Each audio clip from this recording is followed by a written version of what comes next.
Well, welcome back, guys. I want to give you an update on what's been happening to the bus and kind of what I plan on getting done in the next couple weeks.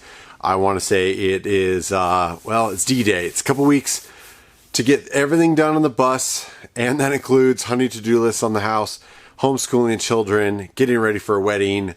It's going to be crazy. Stay with me here. That doesn't necessarily mean I'm going to take the easy way out. I'm kind of in full experiment mode. Let's take you into the bus and I'll show you kind of what we're talking about. Alright guys, back out into the bus. The diesel heater is just winding down. I slowed it down to 2.5 hertz just to get the fan noise down so you're not hearing that in the microphone too much. Want to give you guys my very crazy update here on the bus. We've got a lot going on. So, talking about the diesel heater, I do have a review coming up of that. That is coming up at a year of using the cheap Chinese diesel heater. I'm extremely ecstatic with it. There's only a couple things that I'm going to change in this next phase. We'll talk about it in the review. But it has been running like a champ. We're just going to fix this sort of fuel storage. We'll just say that. The little gas tank on there is not great. So from there, we've got a very ambitious project, which is, if you guys remember back from when we took the COVID family trip to the coast, the last thing I had done is created my bench seats here. Now, these bench seats created a queen size sleeping platform. However, we have a lot to catch up on. So my initial plan was to get these built into seats with seat belts on them. So over here, we're going to have seatbelt attachments. Right now, they're only bolted to the C channel. So in order to make me comfortable having them with seat belts, I need to go through the floor as well and tie those in. As well as these are 28 inches high. So I need to put a 10-inch platform in there so that when you're sitting on the seats, your feet have something to sit on. That platform is also going to have 2 pull-out drawers this way, 30 inches deep, and 2 pull-out drawers back through the garage. That's kind of my plan for that. I don't know if I'll get the drawers done, but the platform will be done. The mattress and everything has been dropped off at a place in Newberg, Oregon. We're getting mattresses turned into seat cushions. So we're going to have a 25-inch by 60-inch seat cushion on each one with a 15-inch high backrest that will turn back into the bed.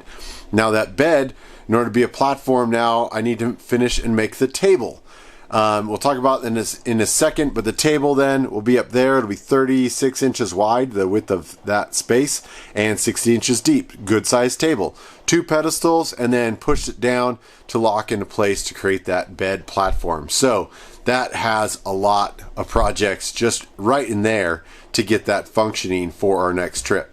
So, very ambitious. I totally agree. The heater, the bed, everything, we're just going to get on it. I'm trying not to just build stuff for this trip that I'm going to have to tear apart. A lot of this stuff I wanted to get welded and build out of aluminum. Some of it I will have to just do out of wood. So the platform will probably be out of wood. Again, the back there, you can see the back of the garage that you can access through the back space. Again, that was designed for bedding and things of that nature. You can see the Oru foldable kayak. Fits perfectly back there in the garage. That was total by accident. We've got a few storage, different ideas for this trip to come up. My biggest accomplishment this week was I got all new tires put on. They are a Toyo tire that you can only get in Australia, so they're going to be interesting to test here. Stopped at Lolo Overland and picked up some front runner boxes as well as the scrubber blades, which we're going to be doing a review on when that's all done. I just put them on, so we're going to see after this trip how well they do. And my biggest sort of checkbox this week was my electric system.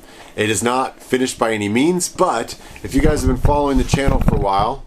Alright guys, so the bus electrics that were built into the bus, I just have been taking advantage of this entire time. So just a standard solenoid that gets triggered by the ignition. However, I've got it now wired to a switch. So when I turn that switch on, this back panel and everything gets power.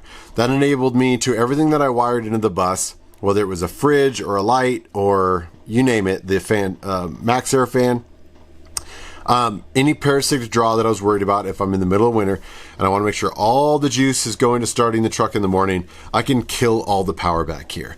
So what I've done for this trip is I've just tied into this solenoid.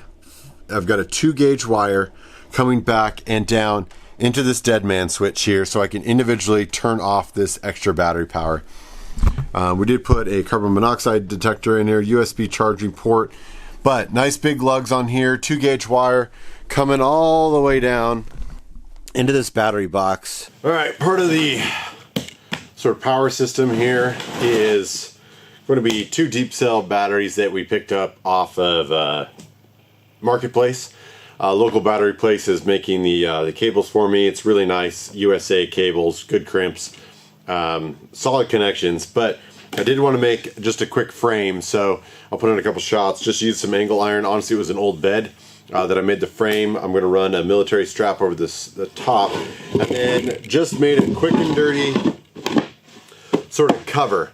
That way, if anything gets dropped onto the battery covers, that's all kind of protected. And then you'll see where we got this slid in under the seat. Behind the driver's seat is where the initial battery sort of power system is going to be. So very simple deep cycle batteries. I've got 2 of them. They're 100 plus amp hour batteries. Obviously with lead acid, you can't drain them completely. So we're going to be working on that just a little bit. It is not ideal to charge off of your alternator. It's a very old school way of doing it. I think for this trip it will be okay. However, I don't want to do long-term setup where the alternator is going through all that wiring in order to charge these batteries, especially if we deplete it quite a bit. So I'm going to reach out to Renogy, and they have an amazing system right now. It is a DC to DC charger. It's 50 amps, as well as an MPPT solar controller. And so what that is going to enable me to do is the solar I put on the roof is going to trickle charge not only this system, but the driving batteries. And then the DC to DC will make sure that I don't over pull too many amps from the alternator while I charge these.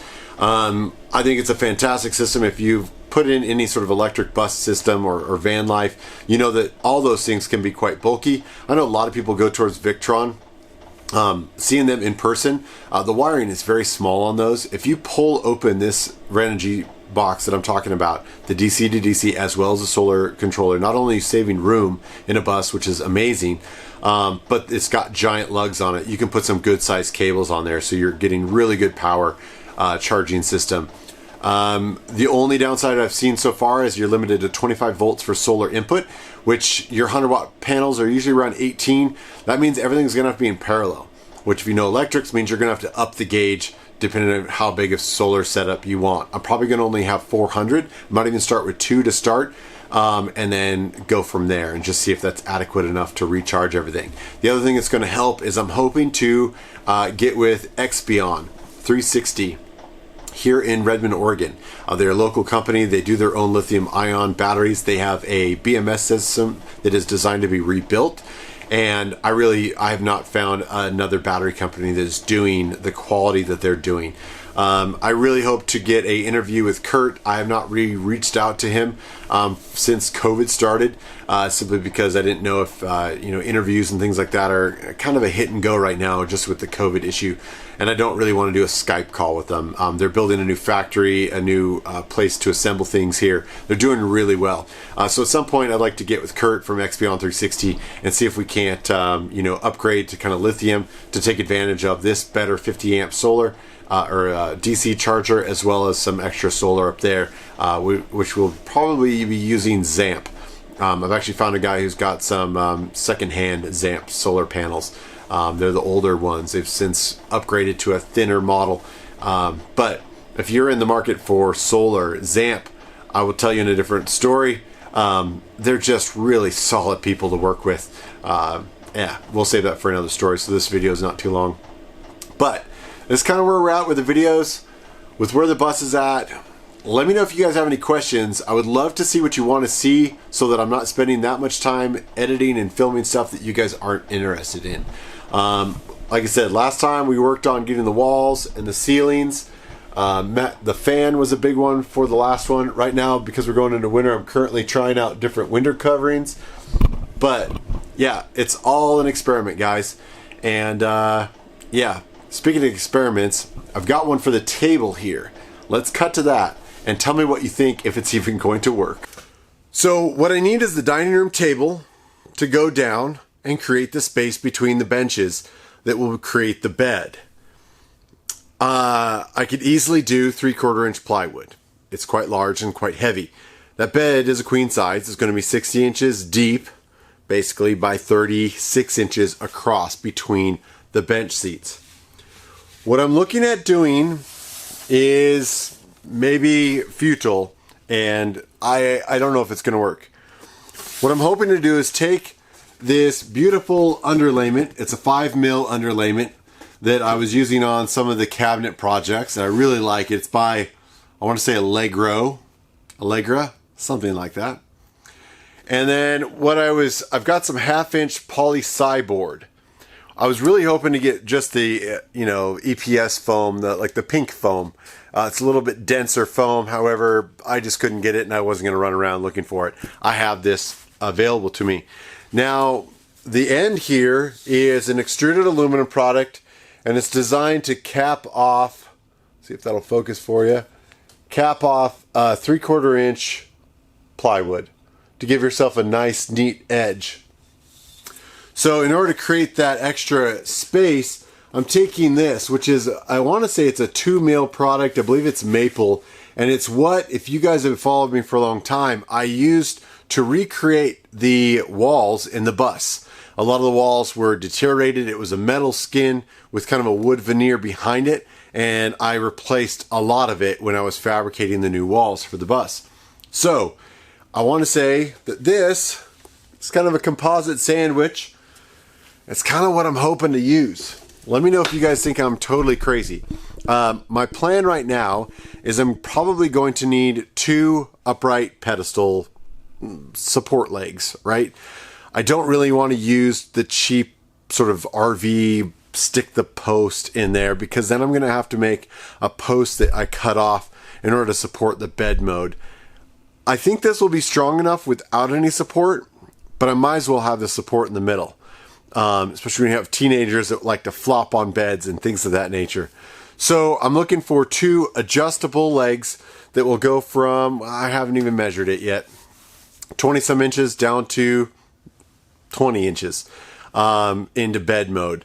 So that's kind of my goal right now. I've got to do some research. I'll hop on Amazon, hop on some of the marine websites, and see what's out there.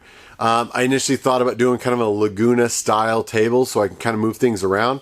I don't think it's necessary, and I think this table will be big enough and there's enough space that I think we'll utilize it for prep space, even with people sitting at the bench seat. So that's my goal. I am going to reinforce those 2 spots with some 1/2-inch ply. So I'm going to cut out about a 10 by 10 area. Instead of foam, I will have plywood, so that when I screw in the actual legs support to the table, that will have something to attach it to. Let's see if it works. All right, guys, you might have noticed there is an inverter off of the batteries. It is a Harbor Freight Jupiter 2000 watt modified sine inverter. And that's basically just going to be a lot of my big things. I have picked up for $5, you know I love good deals, an induction cooktop just to put on top, to see if it works, to see if we like it. If induction cooking is something that I want to move forward with for $5, I figured I would try it.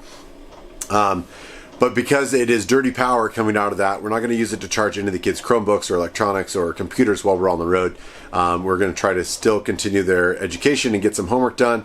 I've got a hotspot and things of that nature. But the Blue Yeti AC50 that we're also taking on the trip, it is only a 500 watt battery capacity. It does have a 300 watt pure sine wave inverter, so we're going to be utilizing that to keep the kids Chromebooks and all the fine-tuned electronics up to date, probably doing drone batteries and running cameras and stuff like that off of there. So stay tuned, guys. Lots of stuff coming up on the bus. It's going to be kind of a whirlwind of madness. We'll see how much I can get edited before we take the trip, but I'm looking forward to the trip nonetheless. We will go no matter what, whether the weather, we're still getting married, and we're still going to go on the trip, whether or not we head south towards warmer weather or we just tough it out here in Eastern Oregon and enjoy the backcountry in late fall.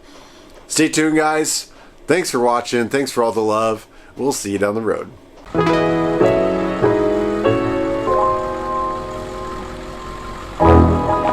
Thanks for all the love and support. You guys are amazing. Please like, share, and subscribe.